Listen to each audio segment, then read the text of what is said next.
Денот на трудот повторно ги наполни граничните премини откако голем број граѓани одлучија празникот да го поминат надвор од државата. Како и во изминатите години, најголема фреквенција се бележи на премините кон Грција, а граничниот премин Богородица останува најоптоварена точка. Според податоците на Министерството за внатрешни работи, само за 24 часа, од 10 часа од вчера па до истиот период денес, преку Богородица државата ја напуштиле над 17.000 патници, од кои близу 4.000 се македонски државјани.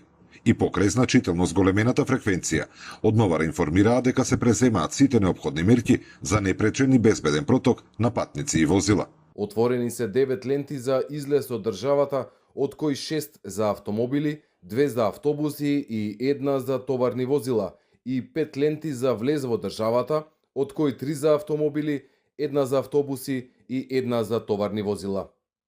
Од страна на Министерството за внатрешни работи се превземаат сите мерки и во функција се ставени сите човечки и технички капацитети, за да се забрза протокот на патници, се разбира со спроведување на задолжителните гранични проверки. Зголемена фреквенција на возила и патници се бележи на граничниот премин Дојран, каде предпладнето беа регистрирани колони возила во обид да преминат кон Грција.